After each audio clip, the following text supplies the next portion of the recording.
ഉദയ മലയാളത്തിൽ വാർത്തകളിലേക്ക് വിശദമായി. കോഴിക്കോട് മലയോര മേഖലകളിൽ കനത്ത മഴ. മരുതോങ്കര പഞ്ചായത്തിലെ തൃക്കന്തോട് ഉരുൾപൊട്ടിയതായി സംശയം. 16 കുടുംബങ്ങളിലായി 49 പേരെ 2 ദുരിതാശ്വാസ ക്യാമ്പുകളിലേക്ക് മാറ്റി. കുറ്റ്യാടി ചുരത്തിൽ മണ്ണിടിച്ചിൽ, ചുരം വഴിയുള്ള ഗതാഗതം പൂർണ്ണമായി തടസ്സപ്പെട്ടു. വിവരങ്ങളുമായി കോഴിക്കോട് നിന്ന് ദിൽഷ തിലകൻ നമുക്കൊപ്പം ചേരുകയാണ്. Dilsha, good morning. വളരെ ശക്തമായ മഴയാണ് മലബാർ മേഖലയിൽ ഒന്നാകെ. കോഴിക്കോട്ടെ സാഹചര്യം എന്താണ്? ഈ ഉരുൾപൊട്ടൽ ഉണ്ടായതായി എവിടെയാണ് സ്ഥിരീകരിച്ചിരിക്കുന്നത്?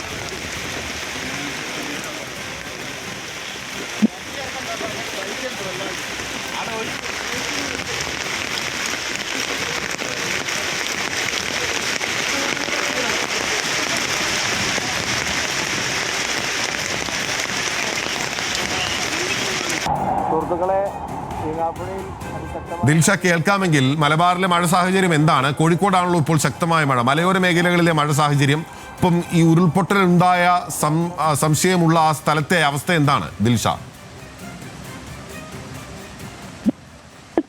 കൂടി അതിശക്തമായിട്ടുള്ള മഴ തുടങ്ങിയതാണ്. പ്രത്യേകിച്ച് കോഴിക്കോട് ജില്ലയിലെ മലയോര മേഖലകളിലെല്ലാം തന്നെ ഇന്ന് രാവിലെയൊക്കെ തന്നെ നേരിയ ശമനമുണ്ട്. എന്നാൽ ഇന്നലെ ഉച്ചയോടുകൂടി അർദ്ധരാത്രി വരെ അതിശക്തമായിട്ടുള്ള മഴ ജില്ലയിൽ ഉടനീളം ഉണ്ടായിട്ടുണ്ടായിരുന്നു. കോഴിക്കോട് ജില്ലയിൽ ഇന്ന് റെഡ് അലേർട്ട് ആണ് ഉള്ളത്. ജില്ലയിലെ വിദ്യാഭ്യാസ സ്ഥാപനങ്ങൾക്കെല്ലാം തന്നെ കളക്ടർ അവധി പ്രഖ്യാപിച്ചിട്ടുണ്ട്. മലയോര മേഖലകളിൽ ഇടവിട്ടിട്ടുള്ള മഴ തുടരുകയാണ്. കോഴിക്കോട് കുറ്റ്യാടിക്ക് അടുത്ത് മരുതോങ്കര പഞ്ചായത്തിലെ തൃക്കന്തോടാണ് ഇപ്പോൾ ഉരുൾപൊട്ടിയതായിട്ട് സംശയം ഉള്ളത്. ഇന്നലെ രാത്രിയോട് കൂടിയാണ് ഉരുൾപൊട്ടിയത് എന്നാണ് അവിടെ നിന്നുള്ള പ്രദേശവാസികളിൽ നിന്ന് നമുക്ക് ലഭിക്കുന്ന വിവരം. എന്നാൽ ഇതിലൊരു ഔദ്യോഗിക സ്ഥിരീകരണം ഉണ്ടായിട്ടില്ല. മലവെള്ളപ്പാച്ചിലാകാം എന്നും അതുപോലെ തന്നെ ഉരുൾപൊട്ടിയതാകാം എന്നുമുള്ള ഒരു സംശയത്തിലാണ് പ്രദേശവാസികൾ ഉള്ളത്. ഈ പ്രദേശത്ത് നിന്ന് 16 കുടുംബങ്ങളിൽ നിന്നായിട്ട് 49ഓളം പേരെ 2 ദുരിതാശ്വാസ ക്യാമ്പുകളിലേക്ക് മാറ്റിയതായിട്ടാണ് ജില്ലാ ഭരണകൂടത്തിൽ നിന്ന് നമുക്ക് ലഭിക്കുന്ന വിവരം. ഈ പ്രദേശത്ത്, അതായത് തൊട്ടിൽപ്പാലം മുള്ളംകുന്ന് റോഡും അതുപോലെ തന്നെ പ്രദേശവും എല്ലാം പൂർണ്ണമായിട്ടും വെള്ളത്തിനടിയിലായിട്ടുള്ള ഒരു സാഹചര്യമാണുള്ളത്. ഇവിടേക്ക് പോകാനുള്ള കുറ്റ്യാടി ചുരം, ഈ കുറ്റ്യാടി ചുരത്തിലും മണ്ണിടിച്ചിലുണ്ട്. ചുരം വഴിയുള്ള ഗതാഗതം പൂർണ്ണമായിട്ടും തടസ്സപ്പെട്ടിട്ടുണ്ട്. ഇവിടെ ഇതുവഴി സഞ്ചരിക്കാൻ കഴിയില്ല എന്ന പോലീസിന്റെ ഒരു നിർദ്ദേശം ഉണ്ട്. അതുവഴി വാഹനയാത്രികർ വരരുത് എന്ന് അറിയിക്കുന്നുണ്ട്. അതുപോലെ തന്നെ ഇന്നലെ തന്നെ വിലങ്ങാട് പുഴയുടെ തീരങ്ങളിൽ പുഴയിൽ ജലനിരപ്പ് ഉയർന്ന ഒരു സാഹചര്യം ഇന്നലെ ഉച്ചയോടുകൂടി തന്നെ ഉണ്ടായിട്ടുണ്ടായിരുന്നു.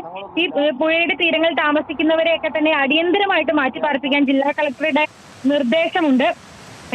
അതുപോലെ തന്നെ ഈ കുറ്റ്യാടിക്ക് സമീപത്തെ കടന്തറപ്പുഴയിൽ വെള്ളം ഉയർന്നിട്ട് ഇന്നലെ രാത്രിയോടുകൂടി തന്നെ 8 കുടുംബങ്ങളെ മാറ്റി പാർപ്പിച്ചിട്ടുണ്ടായിരുന്നു. ഇവിടെ താഴ്ന്ന പ്രദേശങ്ങളിലും വെള്ളം കയറിയിട്ടുണ്ട്. അതുപോലെ തന്നെ ഇങ്ങാപ്പുഴ ടൗണ് ഭാഗങ്ങൾ പൂർണ്ണമായും ഇന്നലെ രാത്രിയോടുകൂടി വെള്ളത്തിനടിയിലായി. റോഡും എല്ലാം തന്നെ ഇതുവഴി ഗതാഗതം രാത്രിയോടുകൂടി തന്നെ പോലീസ് എത്തി വാഹനങ്ങൾ വഴി തിരിച്ചു വിടുന്ന ഒരു സാഹചര്യമുണ്ടായി. ഇതുവഴിയുള്ള യാത്ര അപകടമായതിനാൽ വാഹനങ്ങൾ വഴി തിരിച്ചുവിടുന്ന ഒരു സാഹചര്യം ഉണ്ടായിരുന്നു. അതുപോലെ തന്നെ താമരശ്ശേരി ചുരത്തിലും രാത്രിയോടുകൂടി വലിയ വാഹനങ്ങൾക്കൊക്കെ തന്നെ നിയന്ത്രണം ഏർപ്പെടുത്തിയിട്ടുണ്ട്. മഴ കനക്കുന്ന സാഹചര്യം തന്നെയാണ്. ജില്ലയിൽ നിന്ന് റെഡ് അലേർട്ടാണ്. ദിനിൽ, ജില്ലയിൽ റെഡ് അലേർട്ട് പ്രഖ്യാപിച്ചിരിക്കുന്ന ഒരു പശ്ചാത്തലം കൂടിയുണ്ട്. ദിൽഷ, കോഴിക്കോട് ജില്ലയുടെ പ്രത്യേകിച്ച് നഗരമേഖലകളിൽ എന്താണ് സാഹചര്യം? ഒപ്പം ഈ ഉരുൾപൊട്ടലുണ്ടായി എന്ന് സംശയിക്കുന്ന സ്ഥലത്തെ സാഹചര്യം പറഞ്ഞു കഴിഞ്ഞിരിക്കുന്നു. കുറ്റ്യാടിച്ചരം വഴിയുള്ള ഗതാഗതം പൂർണ്ണമായി നിയന്ത്രിക്കുന്ന സാഹചര്യം എന്തായിരുന്നു ദിൽഷ?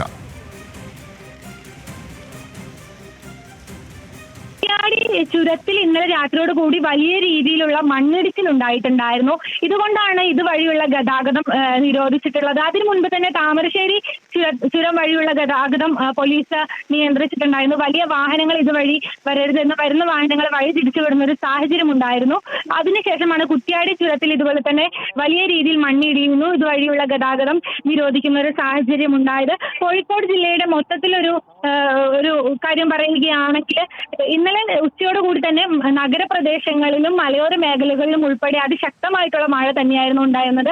കോഴിക്കോട് ജില്ലയുടെ മലയോര മേഖല എടുത്ത് പറയുകയാണെങ്കിൽ ചെറിയൊരു മഴ പെയ്താൽ പോലും വലിയ രീതിയിലുള്ള നാശനഷ്ടങ്ങൾ ഉണ്ടാകുന്ന, മഴക്കെടുതികൾ ഉണ്ടാകുന്ന ഒരു മേഖലയാണ്. മലയോര മേഖലകളിലൊക്കെ എല്ലാം തന്നെ റോഡുകൾ പൂർണ്ണമായി വെള്ളത്തിലടിയുന്ന സാഹചര്യം, ഇവിടേക്കുള്ള ഗതാഗതം പോലും തടസ്സപ്പെടുന്ന ഒരു സാഹചര്യമാണ് ഉണ്ടായത്. എന്നാൽ നഗരപ്രദേശങ്ങളിലേക്ക് വന്നു കഴിഞ്ഞാൽ വലിയ രീതിയിലുള്ള നാശനഷ്ടങ്ങളോ മറ്റ് മഴക്കെടുതികളും ഒന്നും തന്നെ ഇല്ല. മഴ ശക്തമായിട്ട് തുടരുന്ന ഒരു സാഹചര്യം ഉണ്ടായിരുന്നു. നഗരത്തിലെ റോഡുകളെല്ലാം തന്നെ വെള്ളത്തിൽ അടിയിലാവുന്ന ഒരു സാഹചര്യം, ഗതാഗതം തടസ്സപ്പെടുന്ന ഒരു സാഹചര്യമുണ്ട്. മറ്റ് അപായങ്ങളോ അത്തരത്തിലുള്ള വാർത്തകളൊന്നും തന്നെ നിലവിൽ ഇതുവരെയും റിപ്പോർട്ട് ചെയ്തിട്ടില്ല. അഭിനയ്.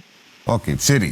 അതാണ് അവിടുത്തെ ഒരു മഴ സാഹചര്യം എന്ന് പറയുന്നത്. എന്തായാലും ശക്തമായ മഴ തുടരുകയാണ് കോഴിക്കോട് ജില്ലയിൽ, പ്രത്യേകിച്ച് മലയോര മേഖലയിൽ. ദിൽഷ തിലകനാണ് വിവരങ്ങൾ നൽകിയത്. സംസ്ഥാനത്ത് ആകെ ഇന്ന് പരക്കെ മഴയ്ക്ക് സാധ്യതയുണ്ട്. വിവിധ ജില്ലകളിൽ മഴ മുന്നറിയിപ്പ് പ്രഖ്യാപിച്ചു. കാസർഗോഡ്, കണ്ണൂർ, വയനാട്, കോഴിക്കോട് ജില്ലകളിൽ ഒന്ന് ഓറഞ്ച് അലേർട്ടാണ്. ആലപ്പുഴ, എറണാകുളം, ഇടുക്കി, തൃശൂർ, പാലക്കാട്, മലപ്പുറം ജില്ലകളിൽ യെല്ലോ അലേർട്ടാണ് പ്രഖ്യാപിച്ചിട്ടുള്ളത്.